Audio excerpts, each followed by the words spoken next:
Okay, all right. So what I understood here, Vinay, is whatever you see here, these become the new units of your new coordinate systems. Transpose, after One, transformation, what we have, correct. and So normally in the one original thing is, axis, please go ahead. yeah, continue, please. Yeah. Okay, normally in the original axis, we would have had 1, 0 and 0, 1. So whenever we expand it, whenever we do a transformation of it, the x-axis always expands 3 times. That's what they say. Most of the time it expands 3 times of it. And then when we do it on the similar kind of thing on a diagonal way, that is -1 and 1. When we have got -1 and 1, when I do it a diagonal way, it expands 2 times. So you can say, that's so what they explained at the beginning.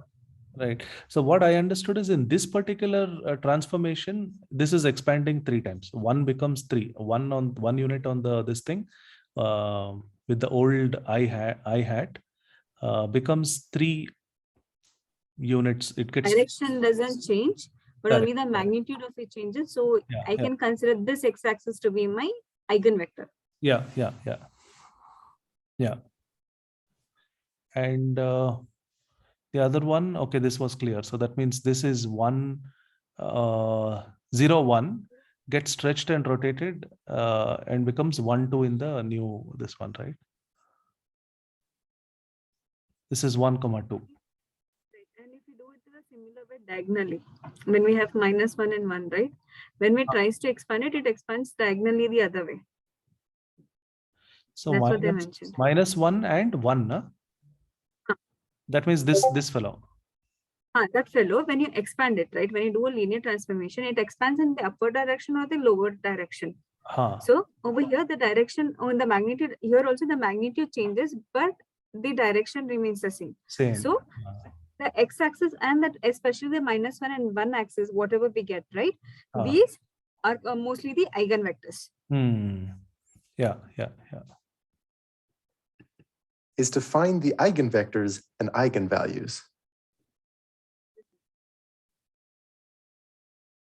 I won't cover the full details on methods for computing eigenvectors and eigenvalues here, but I'll try to give an overview of the computational ideas that are most important for a conceptual understanding.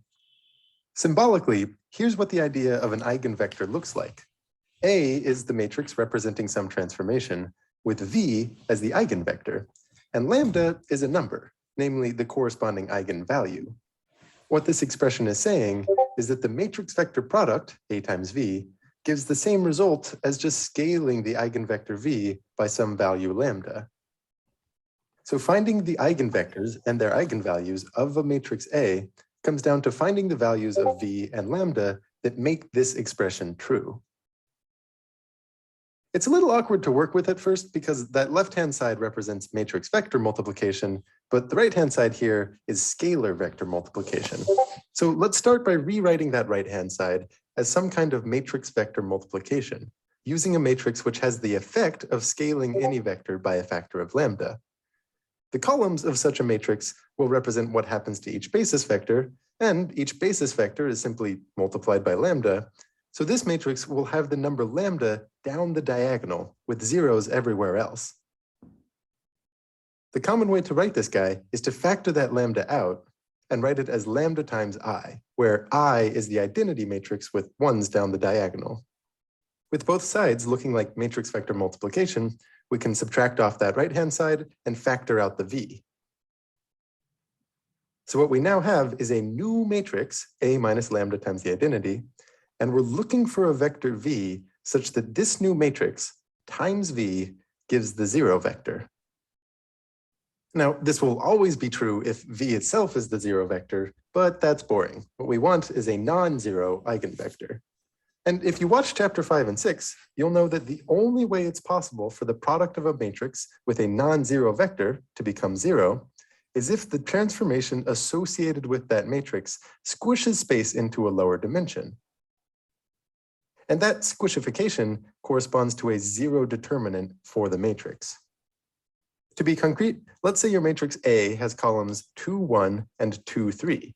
And think about subtracting off a variable amount, lambda, from each diagonal entry. Now imagine tweaking lambda, turning a knob to change its value. as that value of lambda changes, the matrix itself changes. And so the determinant of the matrix changes.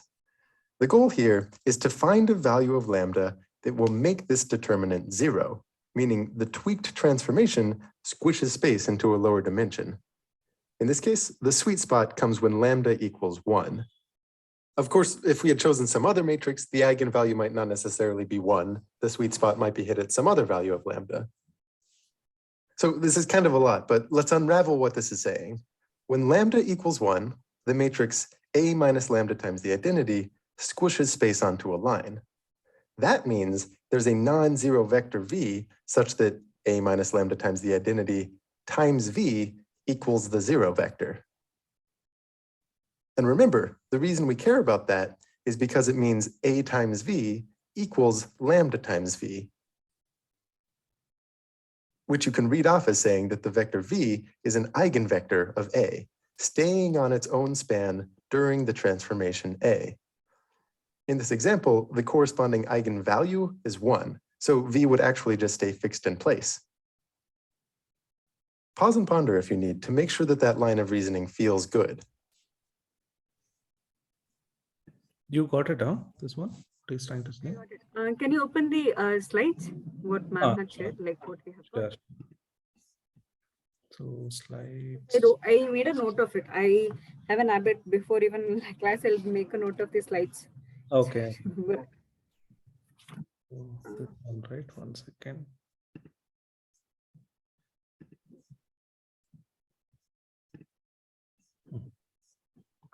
In this, go to the last, eigenvalues and vectors of the last.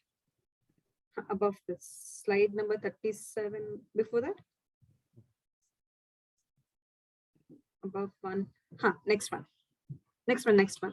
Okay. So if you remember, he's telling for the calculate the eigenvalues and vectors, we simply write a form. There is a formula called how they derive it. Ax is equal to lambda x. This is what we have to remember. Correct. Okay, we have to find the lambda and my x value. Correct.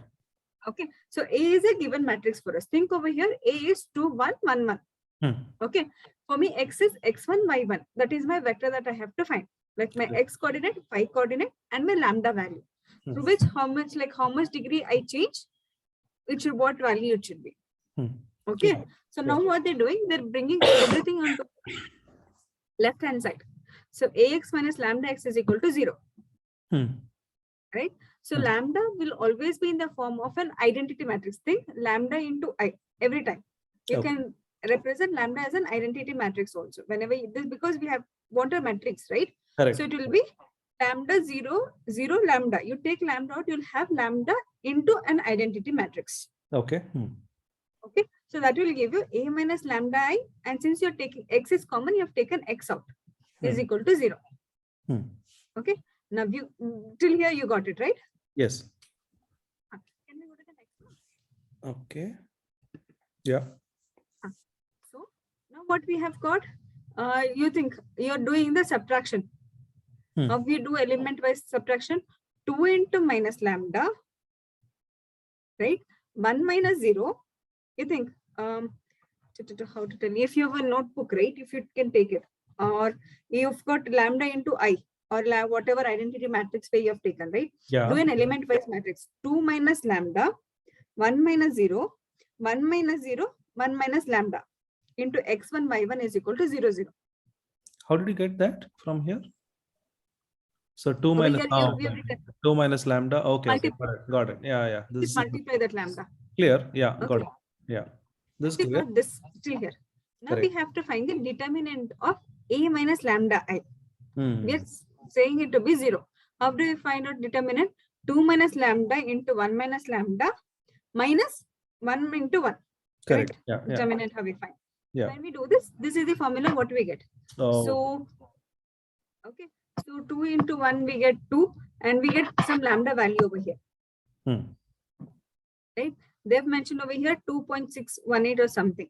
So what they are stating over there is, whenever we are trying to find the lambda value should be such a way that whenever we are calculate this whole determinant side, for example, if I put lambda is equal to 2.618, when we do all this multiplication or subtraction, it should result to 0. Correct. or 0.3813, it should result to 0. We have to find the determinant of that one. When we have the determinant is equal to 0, then we can calculate going ahead.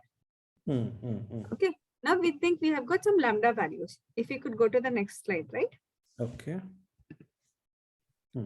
What they have done is now simple. Lambda first they have substituted x is equal to 2.618. Lambda to be 2.168. Okay. Okay. Now they all do that matrix multiplication part, right? Right. 2 minus 2.168 into x1 Yeah. plus the y1 value, whatever they calculate the y1 is equal to 0. Yeah. Okay. I get my x1 divided by y1 value, whatever is equal to 1 by 0.168. So my x1 is 1, y1 is 0.618. Oh, hang on. X1.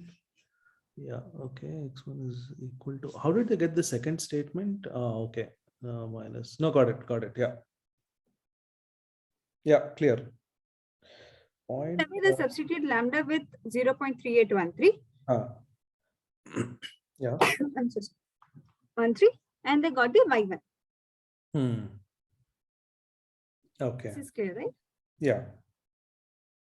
So this is how to calculate the eigenvalues and vectors. I got my x-axis, I got my y-axis, and I even got the lambda value. I mean, through which how much ever distance that or determinant that I have to till such a way that I have got 0 determinant. So I got that lambda value. This is how we calculate the eigenvalues and eigenvectors. Oh. So x1, y1 are my vectors, and lambda is my eigenvalue, you can say.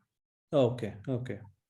Got it. This unless and until we calculate once and manually, it will be a bit difficult. Yeah. No, I will do it now manually. I'll do it and I'll try it. Okay. What is the next one? Okay. Significance. What is the significance of that? 2D image captures the front facing. This is what she was explaining, no? Teacup, and if you look at information on 2 axes, most of the information you will get it. It's actually for this building models, right? Okay. This was clear, pretty clear. Yeah. I think this is okay. So this is still session 2. Session 3 you have seen, by any chance? Is there anything Formulation of ML problem? Linear algebra applications? No. We have done 3 sessions, right, so far? 3 sessions. Okay. So this applications was anyway, I think, more of that image processing and all that, right? She explained it because I actually logged in and logged off. Okay. So here, you have not seen these slides, right? No, not at all. Okay. So Shifting my house that day, so I was just. Session 3.